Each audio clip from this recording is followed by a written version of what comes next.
Welcome to Face to Face. This is a show about change and about what's next.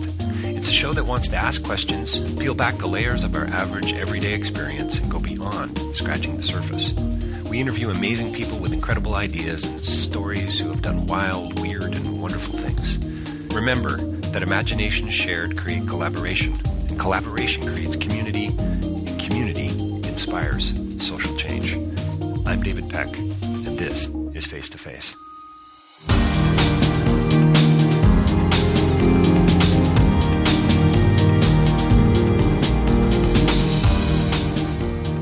So my interview today is with documentarian Sophia Luvarà. Her film Inside the Chinese Closet is premiering here in Canada at the Human Rights Watch Film Festival. It's coming up on April the 6th. The festival starts on March the 30th this week. Check out some of the films. You're going to have to get out to see at least one. Please do. There are 8 films in total. Check it out line at tiff.net. Sophia and I get into some pretty interesting issues. We talk about relationships. We talk about the LGBTQ issue, not only here in Canada and Europe and the West, but also in China, more importantly, the subject of the film. And we talk about fake marriages and transparency and trust and good parenting versus this notion of saving face and cultural changes and cultural shifts. And we talk about reasons to still be optimistic. Sylvia is terrific. You're going to enjoy the conversation. You're going to enjoy the film.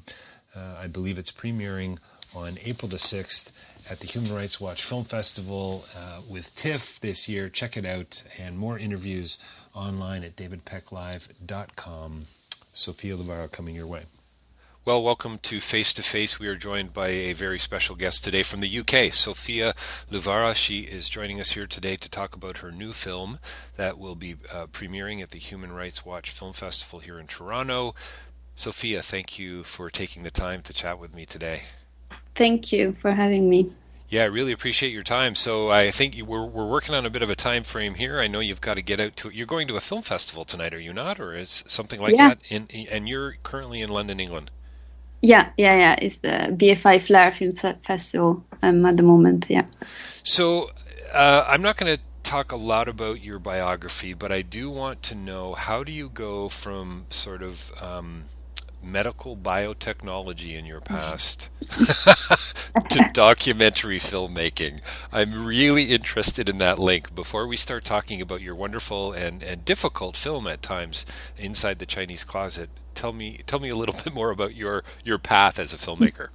Yeah, it sounds funny even to myself when I hear that. I bet it does.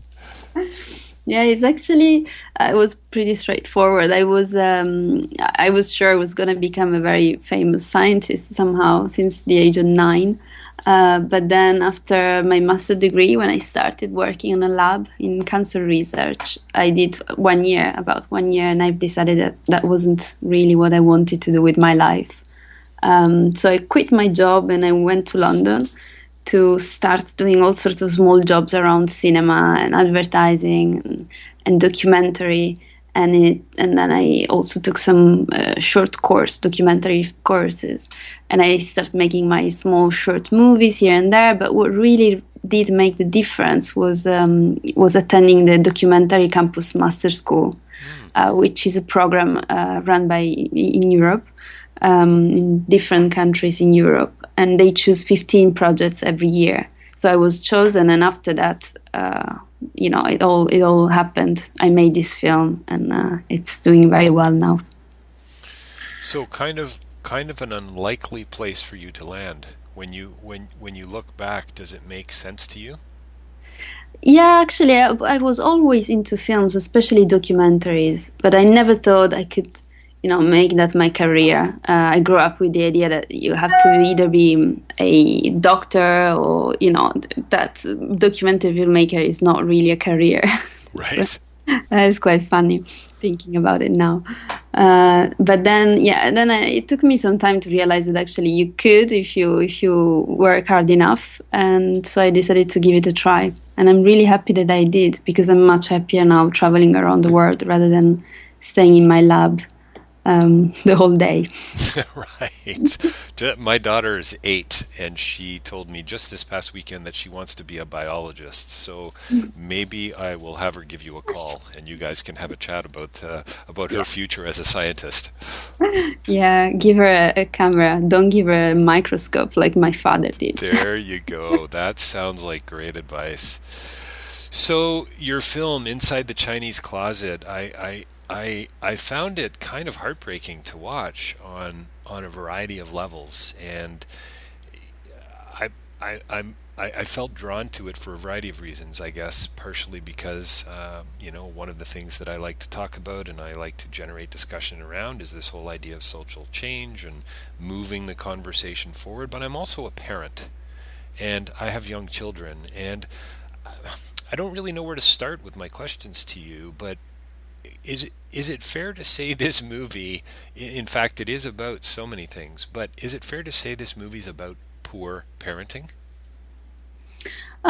In a way, it is, but it's also the it's very complex. It's the relationship between father and son, children and parents, Hmm. and sometimes the children they just want uh, the love of their parents so much they're willing to do anything for it.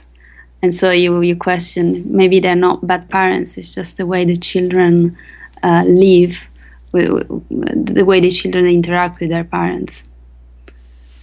So we have this story. Really, you follow. I mean, so many different characters in the film, but we really follow two people. We follow Andy and we follow Cherry, and these are two young gay men and women living in China, and the challenges that they're facing. Can you can you talk a little bit about what drew you to the subject? I'm always fascinated, after having interviewed quite a few documentary filmmakers over the past couple of years, always fascinated to know how is it that you as a filmmaker landed in this topic or landed in this discussion or this dialogue. What was it that drew you to the subject itself? Was it a fluke? And I think I read somewhere in an article that Andy was a friend of a friend of a friend of a friend of yours. Yeah. which is lovely. I so love that sort of disconnected relationality. It's wonderful that we're all connected in this way, and that you ultimately end up making this movie about these issues and these people. Beautiful, beautiful stuff. But tell me about you. Why did you land here? Well, it was actually by chance because I was Hmm. in China traveling, and I thought, from what I knew about China, that homosexuality was something that you were not really allowed to go to clubs. There was nothing that resembled something in Europe or in the US. And then I found out that I was wrong because it's been legalized since '97, and since 2001 it's not considered a mental disorder anymore. So there are clubs and people are allowed to do a number of things that to me was completely new. So the theme was interesting to me, but then from the theme to go to a story, it took some time. And well, the main thing was I was going around, and people in the clubs, gay clubs, they always ask me, "Oh, can I take a picture with you, so I can show to my mom and dad that I have a girlfriend?" So yeah, why not? And the things went on and on for a few times since I started to realize that this is a trend, this is something interesting. And I found out there are all these wedding fair, fake marriage market, how you want to call them, and so it's a big trend.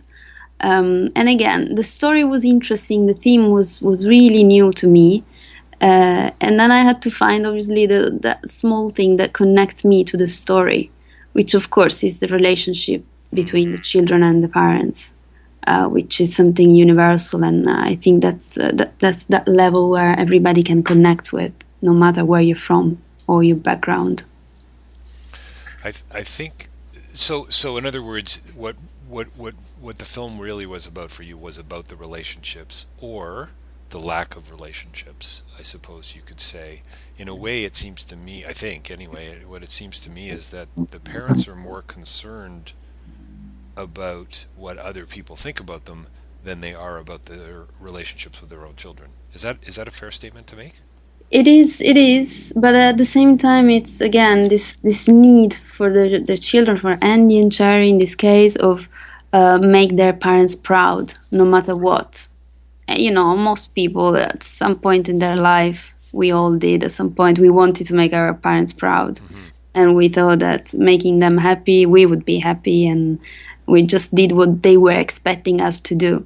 And in their case, it goes very far. I mean, they are willing to compromise so much. They go to the extreme. But I think at a smaller level, maybe all of us went through the same thing. Do Andy and Cherry harbor any kind of, at one point I think Cherry said, if my father really knew, he would beat me to death, which is not funny at all. Yeah. Um, I mean, was that kind of a rhetorical statement that she was making just to make a point? And I guess the next question is, do Andy and Cherry and others in the LGBTQ community, do they harbor resentment toward their parents, or do they just see this as, what, this is something we need to do, and we're going to make it happen? Yeah, this is something that I found quite interesting. They barely never have any resentment towards their parents. They're very understanding. They think it's a problem Mm, that they are homosexual and they have to deal with it somehow. So very rarely you find people saying, "Oh, my parents just don't accept me. They have to deal with it." It's always, "Oh, we have a problem," you know. right. It's our family problem because I'm gay, and they try to make it work and to fix this thing that for them is a problem with fake marriages and all of it. So there's a sense in which those in the gay community believe it comes up in the film several times and in several different ways, including the psychiatrist that you go to see and so on, and some of the parental comments, and even some of the younger people. But there's a sense in which they believe they're not normal. Yeah, exactly. Yes. And would you say that's across the board in China from your experience, or in South Asia? I mean, is that something you come away from going, wow, they've got so far to go in this respect? Because at one point, I think Cherry makes a distinction between the East and the West and saying, they're not as open minded as we are. And I'm thinking, well, we're not as open minded as you think we are either. You Yes, know, you exactly. know? Yeah, it's true. They think we are in this perfect world where everything is okay, but obviously we're not. But they are much further down the line. Their parents are like, our grandparents in a way. There is a very big gap. So people of in their 30s, they have a different point of view, but their parents are far, far away. And yeah, I think they still have a long way to go in terms of education. That's the main problem that I found, especially in the countryside or in cities that are not as big as Shanghai and Beijing. People are really undereducated in terms of what it is homosexuality. They think is a illness brought from the West. Americans brought this to us. We didn't have any homosexuals before. Those kind of things Is that that right?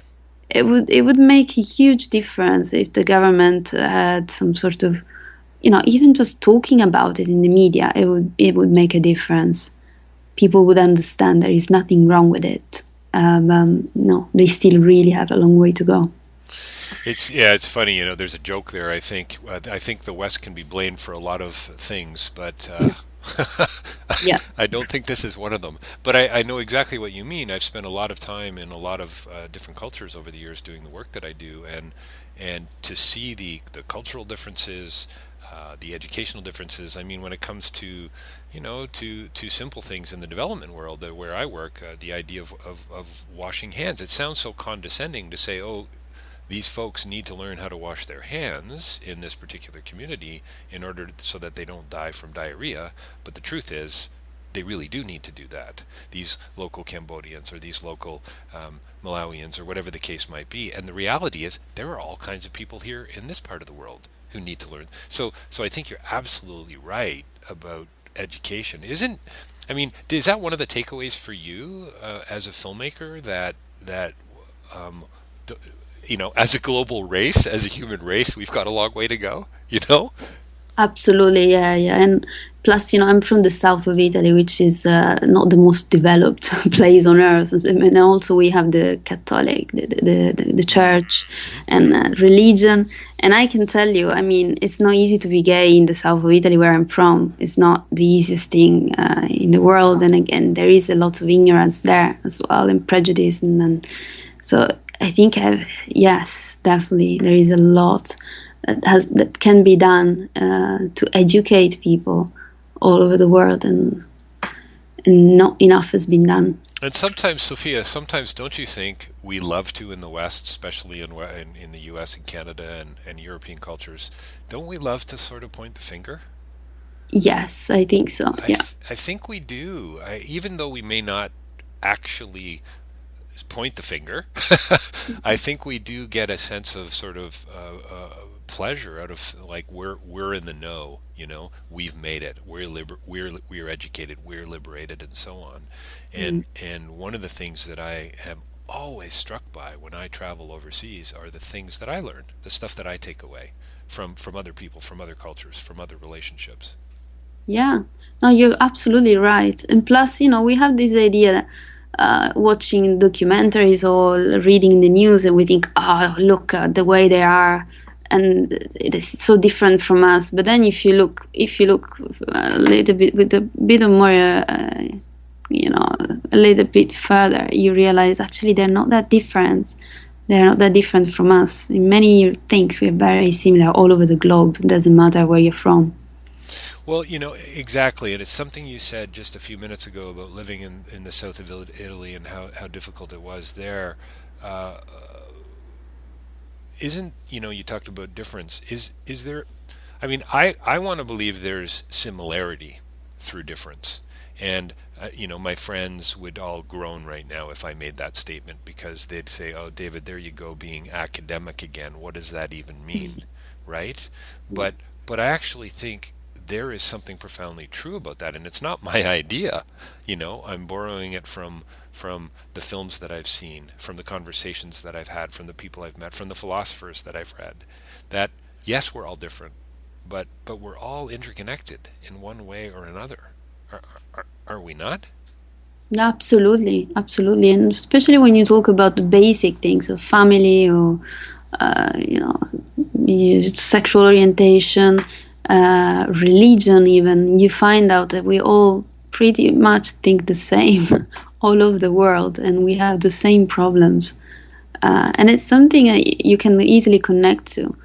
That's why very often you watch films from other parts of the world very far from you, but you still can connect because fundamentally we do have the same problems and things the same way. Sophia, can you tell me a little bit about your take on this whole idea of saving face? Mm. And I mean, without a doubt, this is for me, one of the themes of the film, one of the issues, it would seem to me, of this idea of, I mean, the idea of trust is connected to saving face. There's a line near the end of the film where one of the characters, and I don't know if it was Andy or Cherry or one of their friends, but they said something to the effect of when we come out of the closet, our parents go in to the Yeah, closet. And yeah. and I thought that was such a great line with respect to this idea of shame and guilt and fear and it's all connected to everything you and I have been talking about over the past few minutes. But I just wondered what, insights you have to bring on this whole idea of saving face and trust in relationships. Yeah, it is absolutely something that we all know in the Chinese culture is really strong. Saving face with the other relatives or the neighbors and everybody in your community. And especially when it comes to marriage and children, that's a very big thing in their community. But then again, if you think about small villages in Europe or in Canada or anywhere in the world, it's the same because Mm. the smaller the place, the more everybody knows each other and everybody talks about each other. So it is a typical Chinese thing. We all know about saving face and we think about China, but then it doesn't. It's not just Chinese. It's really everywhere in every small village, or even in London, that is such a big city. But then if you know your neighbors, you know they will talk about you, and you try to present a you that is this good you that people will accept. And it's exactly the same for Andy and Cherry and their parents. And even and it's I don't even know if it's gonna change in the next generation, or Andy and Cherry will feel the same, if they will realize that this whole thing of saving face, it doesn't make any sense. Let's try to change, or they will carry on with what they've been taught, what they're used to. Do you think, Sophia, that it's an older school kind of a thing? Is it more traditional? Does the millennial generation hang on to this notion as much, whether it's China or whether it's Canada or whether it's Italy? I think it is. It belongs to the older generation in a way, but then it also depends where you live, and what sort of life you had. If you come from a small village, probably it doesn't matter if you're in China or Europe or anywhere. You will face the same problem. I wonder, is it so? What are we afraid of then? What are people living in a small village afraid of? Are we really afraid of others? Are we really afraid of what other people think about us? Is that what this is really all about? Yeah, I think we are afraid of not being accepted, not part of it. You can't be an island, and you want to be accepted. You want to be just like anybody else. Don't stand out for any reason, and that's probably what's this whole saving phase is about. Yeah, I think on some level, I mean, don't we all want to be embraced, right? We all want to be included. It's this idea, I suppose, of loneliness and separation. But I think for me, I think I've learned over the years, the irony is when we don't face these types of issues head on, and we aren't willing to talk about them in I don't know, a transparent or honest way, doesn't it actually lead us away from more intimacy and better relationships? Yeah, that's absolutely, yeah, it's true. Absolutely. If you can't be yourself, then you wonder all the people around you, your friends and family, don't really know you for what you are. So you probably are more lonely than if you actually do speak out and be true to yourself. But that's a difficult thing to do sometimes, I guess. Absolutely. Yeah, no, for sure. And not for a second am I suggesting that it's an easy thing to turn around hundreds of years of cultural differences and so on. And I think you're absolutely right. I think we all have our version of saving face. This is not just an Asian thing. This is not just Chinese or Southeast Asian. It's worldwide. It's global. It's a part of being human, it seems. I guess the question is for me, as I guess as a philosopher and as an existentialist, how do you get to more authenticity? So what I found so brilliant and ironic and troubling about that came out in your film is, here are these young men and women trying to be real, trying to be true to themselves, and they're having to create fake marriages, and they're creating these fake relationships. And yet I think it's Andy who says, either way though, I still want to be best friends with this person. Yeah. How insightful is that? How wise is that? For him to actually see through the sort of the bullshit of this and say, okay, well, if you're going to make me create a fake marriage, I'm at least going to get a really good friend out of this. Yeah. You know what I mean? Isn't that wonderful? Yeah, and it makes sense actually when you hear his point of view. You think, okay, so because in some point somehow you will share part of your life with this fake wife, so you may as well have a good relationship with somebody you can rely on, you can talk to, you will have the same problem, so you can actually relate. So it is beautiful in a way. And I also met people who were in a fake marriage, and they are really best friends. And so it makes you question this whole fake marriage. Of course, it would be better to be free and do whatever you want with your life. But then at the end of the day, if you really have to do it, it can be done in a way that makes sense. Well, So, all of a sudden it becomes very practical, right? It's a means to an end. It's a stepping stone to live a fuller, hopefully more rich life. Yeah, yeah, absolutely. Um, Sophia, did you find that as you made the film, how long did the film take you to make from sort of your idea and the beginning conversations? Was it a 5 year project or? Yeah, 4 years project. Yeah, yeah. What did you learn along the way about this whole, as you say, this fake marriage market? Is it really prevalent in China? Is it bigger than you even realized? Yeah, yeah, it's huge, absolutely. Everywhere I went and everyone I talked to, they were either in a fake marriage or thinking of having one. It's really much the majority of people wants it. Yeah, it's quite remarkable to me that anyone, being a fairly young father, that anyone would want to put their children through this, and yet for me, it's an interesting lesson in sort of putting yourself in somebody else's shoes. Does that make sense? Yeah, yeah. I mean, if we think about the parents, obviously there are lots of things you can say. They failed in so many ways. It's hard to judge. And when I was making the film, I was trying right away, immediately I was in the position of blaming them for Mm. all that happened to their children. But then, as you know, the time passed by, and I talked to more and more people, I actually realized and understood their point of view in a way that I didn't at the beginning. At the end of the day, they are victims of the society and culture and ignorance. So they're not the only ones to blame for the situation, I think. So am I hearing you right in the sense that when you started out, you were a little more judgmental about the whole situation, or that you were making more judgment calls, I guess, about, hey, you can't say that, or Yeah. wow, how can you behave that way to your children? But as time went on, you were able to empathize more as you kind of immersed yourself in the culture.